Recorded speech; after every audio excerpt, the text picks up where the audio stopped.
think of how exhausted one will be. I mean, driving an hour and a half or hour, whatever, 40 something minutes.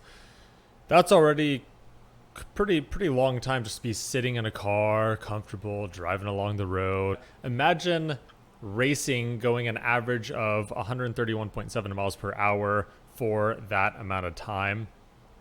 You must be just brain dead after that one. Hello and welcome back. Today I'm going to be watching and reacting to the deadliest race in the world, which is, of course, if you've seen some of the other videos or that I've kind of learned recently, is the Isle of Man TT race. And it is something else. It is something that I've never seen before. I've seen, mini races. I watch Formula One here and there. I mean, rugby in itself is pretty insane. But nothing is anywhere close to what I've seen in the Isle of Man race. It's on a whole nother level, and seeing what these people can do on this island, which is in between the British Isles, just blows my mind every time I see it. So this is more of an explanation and maybe history behind the Isle of Man TT race, kind of how it came about, perhaps how it's even, I mean, I don't want to say still allowed, but it's just crazy. Like, people die in this thing. So I'd like to get more of a background, a history, kind of where it came from, what it's like, where it's going, kind of anything like that, and just learn more about this crazy, in my opinion, crazy but very entertaining race to watch on Isle of Man. So let's get into it. Let's see what he has to say. This is side projects. Let's see. Yeah, side projects, and here we go. Let me know anything else that he doesn't say, or anything else you could add. Give me all the details. I would love to hear. Even if you've been and seen this race live or watch it yearly, I would like to know. Let's hit it. Speed enthusiasts and thrill seekers the world over, not much comes close to experiencing the TT races held on the Isle of Man. With riders flying by at speeds averaging well over 100 miles per hour, this standalone annual event puts the combination of human and machine to the ultimate test. Crazy. So let's delve into the history of TT races and see if it earns its other title as the most dangerous race in the world.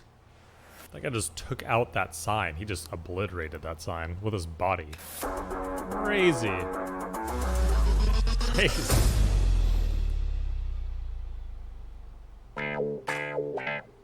Perfect.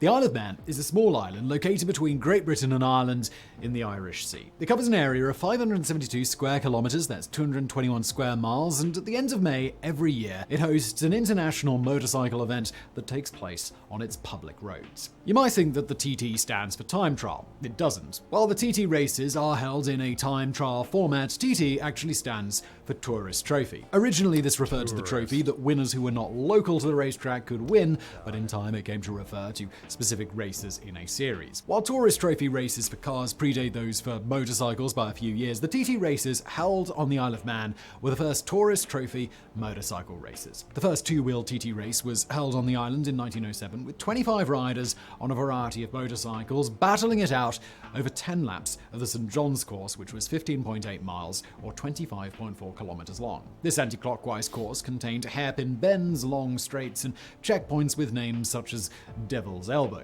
The competition was laid out as 1 week of practice and qualifying sessions, followed by 1 week of racing, which remains the format to this day. The first official winner on the Isle of Man TT race was Charlie Collier on his single-cylinder. I like how this race kind of stuck to its roots. This is how it's been done and how it's always been done, and they're just not touching it, which I think is kind of refreshing, honestly. Matchless motorcycle. It was a controversial victory, however, as he had pedals on his motorcycle, which eked out his miles per gallon efficiency. The second place competitor would arguably have won if he had pedals fitted, but it was decided that to avoid issues in the future, pedals would henceforth be banned. Collier won a huge trophy for the win and £25, which is roughly the equivalent of £3,200 today, or $4,300. If you're wondering about his time, it took him 4 hours, 8 minutes, 8 seconds to complete the course, averaging a whopping 38.2 miles per hour, or 61.5 kilometers per hour. This inaugural TT race was organized by the Autocycle Club, and as well as tweaking the no-pedal requirement for the forthcoming competitions, it also came up with various other changes to future races. For the 1907 practice week,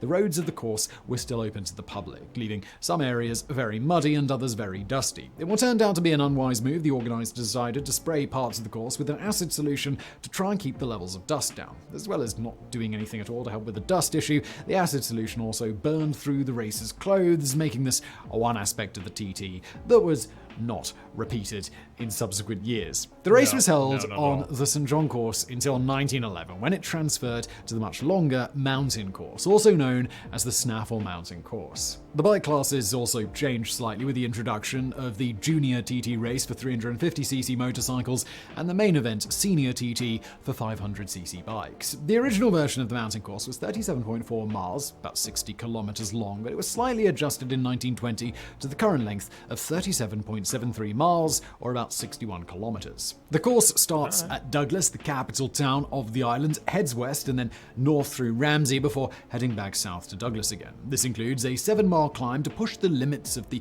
constantly evolving specs of the motorcycle, with the highest point of the route being 422 meters, that's about 1,400 feet above sea level, at a point called Halewood Heights. As has always been the case with the Isle of Man TT, the practices and races take place on public roads, with spectators able to sit in grandstands or just watch from literally right alongside the road as riders thrash by at breathtaking speed. Yeah, I remember asking. Oh, wrong button. I remember asking in my previous video when I watched the for the first time, watched the Isle of Man, just kind of a highlight. Were the best places? I mean, they're going by so quickly. Were the best places to watch it, or is it like those those tight turns, just so you kind of see them longer? Do you want to see them like fly off? Do you want to? I guess wherever the grandstands are, I should look that up and see. But I would love to go and see this race sometime. It's something else. As it's a time trial, speed and average speed are of the essence. The first senior race on the mountain course in 1911 was won by British racer Oliver Godfrey on a USA-made Indian motorcycle in a time of 3 hours, 56 minutes and 10 seconds. His average speed was 47.6 miles per hour, or 76.8 kilometers an hour. Compare this with the race record, which was set in 2018 by Brit Peter Hickman on a BMW, and you can see how far motorcycle racing has come. He completed 6 laps, one more than Godfrey did in 1911, and his overall race time was 1 hour, 43 minutes and 8 seconds, carrying an average speed of 131.7 miles an hour, or 212 kilometers per hour. Think of how exhausted one will be. I mean, driving an hour and a half or hour, whatever, 40 something minutes. That's already pretty long time just to be sitting in a car, comfortable, driving along the road. You have to be alert. You're just kind of tired at the end of that. Imagine racing going an average of 131.7 miles per hour for that amount of time. You must be just brain dead after that one. You must be just need to check out for a while after that. I could not even imagine, just considering how I get tired just driving 30 minutes. I'm tired. I'm just I need a break. This is it's like you have to keep your mind so sharp. You have to be on every turn, has to be, I mean, near perfect to not mess us up. Yeah, that's another huge aspect of, a nod to these riders. Just in case you didn't know, that is extremely fast, and he had to maintain it for over 226 miles or 363 kilometers. The current outright lap record across all classes is Peter Hickman's 16-minute 42.8 seconds lap as part of his 2018 run. Wow. According to the Isle of Man TT website, taking all the fastest recorded lap sectors into account, the perfect lap could theoretically be completed in 16 minutes 35.7 seconds, which would mean a person maintaining an average speed of 136.4 miles per hour, or 219.5 kilometers per hour. So Hickman was really, I mean, maybe not really close, but it seems like he was really close to, perfect, perfection on that course. He was, I mean, maybe I'm thinking of it wrong, but that is impressive that you could get that close to perfection for something so fast, so crazy.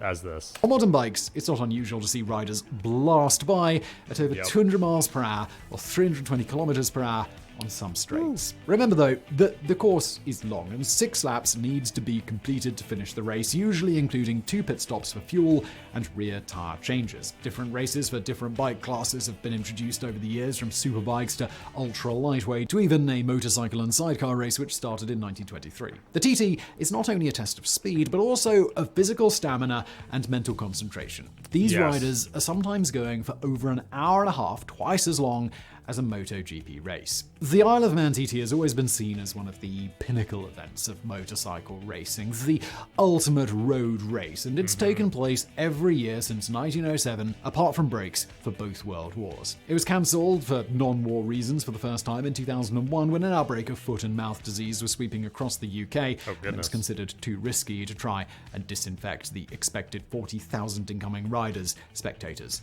and bikes. The senior race was also called off in 2012 due to bad weather, and of course in 2020 and 2021 the race was cancelled because of the COVID pandemic, but it looks like it will be restarting in the summer of 2022. It's known The summer of 2022? Is it going on now? I hope he says when it's going on now. Going on typically, because currently we're in summer, so yeah, might be going on. I might be able to watch it live, maybe, if I could figure out where to watch it. Known as a thrilling experience for spectators and riders alike, as the competitors roar down narrow, winding roads on their powerful machines, sometimes coming within a hair's breadth of disaster multiple times in a single lap. But of course, disaster does strike, and this is why the Isle of Man TT is also known as the most dangerous motorcycle race in the world.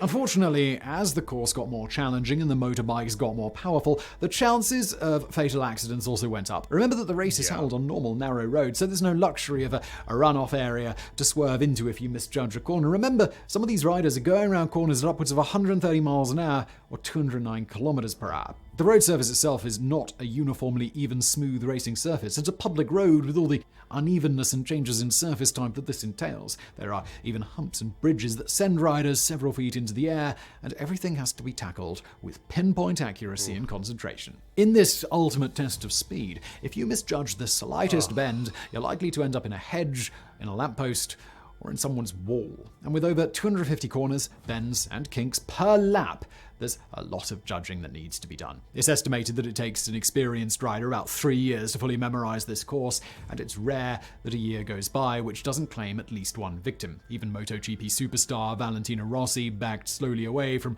racing the mountain course, riding just one exhibition lap in 2009. He later commented to Top Gear magazine that while he thought the course was unbelievable and great, he went on to say, but unfortunately, it's too dangerous. Sometimes riders are crazy. The Isle of Man is very difficult. If you make a mistake, maybe it's the last mistake.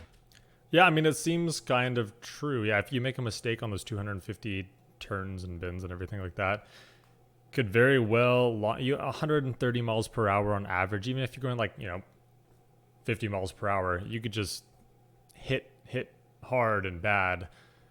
And watching the previous video, they haven't really shown it here, just footage of it, how close they get just even doing the turn. Just like a pretty simple, your typical turn and typical in the Isle of Man, and how they're turning, their knees almost hitting the floor, their whole body's almost on the floor, and their head or their hands or something is so close to the wall, like an inch or 2 or 3 inches from the wall, going those speeds, like one tiny mistake could just throw them off. So yeah.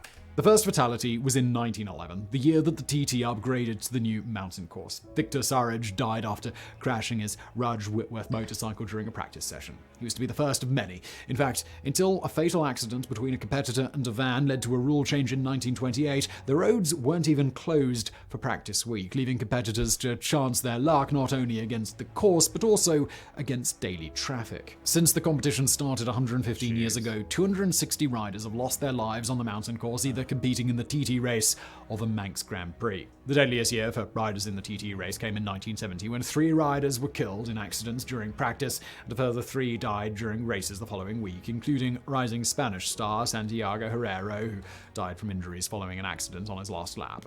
Because of how little protection a motorcycle rider has, the course has claimed multiple lives almost every single year. The worst death toll overall so far was in 2005, when 3 TT racers and 6 riders in the Manx Grand Prix were killed, as well as 1 race official and a spectator. Just being at the course is a hazard in itself, with at least 4 TT marshals and 4 spectators losing their lives over the years, including an incident in 2007 senior TT race when competitor Mark Ransbartham was killed along with 2 spectators at the 26th milestone bend of the course. 2 marshals were also injured in the accident, which resulted in the bend being slightly modified for future races. At the most recent meeting in 2019, 1 rider in the classic TT was killed and another died after crashing into trees in the Superbike class. It's not possible to say how many riders and spectators have been injured during the course of the race's history, but it's going to be a high number. In 2013, for example, 11 spectators were injured, 1 seriously, when a racer crashed into the crowd on the first lap of his race.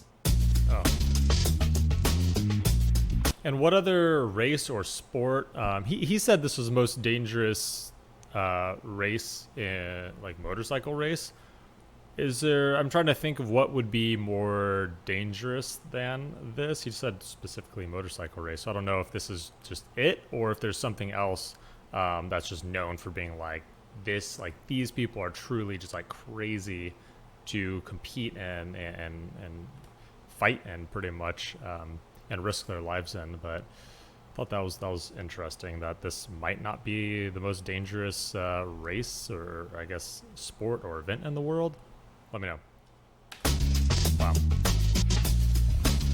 For the less competent racers among us, the advent of onboard cameras means that we can experience the thrill of the race from a first-person vantage point from the safety of our own sofas, and I'd highly recommend viewing some of those videos if you're in need of a bit of an adrenaline boost. If you feel like getting a little more involved, video games like Nacon's recent TT Isle of Man Ride on the Edge series can put you in the rider's seat. Maybe you can emulate such greats as Joey Dunlop, who scored 26 TT victories over various classes from 1977 to 2000, including 4 senior TT wins. The most senior TT wins is currently jointly held by John McGuinness and Mike Hallerwood with 7 apiece. As far as bike manufacturers are concerned, Honda is currently top of the pile with 23 wins, although it hasn't been ridden to victory since 2015. The upcoming 2022 Isle of Man TT will consist of 8 race classes, including Superbike, Sidecar, and the most anticipated race, the senior class. Nowadays, the prize pot is a little bigger and racers can earn money for finishing the course in up to 20th place, but the most a winner can claim at the moment is £18,000 or just under $24,500. Is that amount worth it, do you think? Is that worth, I don't know, risking your life, maybe 25 pounds, or wait, was it dollars, pounds? Regardless, either one of them, not too far off, but it must be, the people must do this mainly for just the thrill and for, I guess they get a ton of money from their sponsors. They're not necessarily doing it for, the money, I would guess. There's probably a lot more, behind it. It's like a top-notch motorcycle race. It's like, seems like it's top dog here. So would you race for that much? I'm not sure. I'm trying to think myself like, man, that's pretty crazy. I mean, you go for even in 20th place, you get some money, but it's probably not that much. And maybe it's just if you're in that world, it's just something. It's like if you're a hiker and you want to hike, Mount Everest. That's like the big thing that you want to do. Maybe it's somewhere along those lines. This is practically a pittance compared to what most professional MotoGP riders can earn, but TT racers do it more for the experience and the history of the road race than monetary gain. The winner of the senior TT race also wins the prestigious Marquis de Moseley's St. Mars Trophy, named after the president of the International Federation of Motorcycles, who donated it to the event way back in 1907. This trophy is silver and depicts the Roman god Mercury standing on a winged wheel. At 108 centimeters high and weighing just over 23 kilograms or 52 pounds, it's become the iconic symbol of this most dangerous of road races. While the Staffel Mountain course has been tweaked and minorly modified over the years, the death toll has just kept climbing. Every rider, official, and spectator going into each practice or race session carries the knowledge that motorcycle racing is inherently dangerous, and there's not much you can do to change that. In today's safety-obsessed world, it seems crazy that this race still exists, but the popularity of the event brings needed millions in tourist cash every year to the Isle of Man, and it's still viewed by manufacturers, riders, and racing enthusiasts as the world's last great motorsports event. What are your thoughts on that? The last great motorsports event. Would you do this race for what was it? $25,000 or pounds, one of those. So this sums up a lot for me. If you have any more to add on to it, if you've ever been to the race, seen the race, watch it every year, when it's happening, and any of the other million questions I have for experiences, please let me know. If you would do this for the winnings, even if you got first place, you know, weighing the risk of this extreme sport. I would consider this definitely extreme if it's the deadliest race in the world, and people kind of die like every year, if not multiple. It seems like that's part of the whole thing. It's like not really touched much. They didn't change too much about it. Everyone knows what they're getting into. It's just generally a sport that is very risky. It is hard to believe that something like this, with all of our rules and regulations now, still continues. And that's why I looked up who owns the Isle of Man. I wanted to confirm that to see, you know, who, I guess, kind of makes the decisions in the long run. So thank you for watching. Thanks for joining me on this one. Hopefully you learned something as well. And until next time, have a good rest of your day.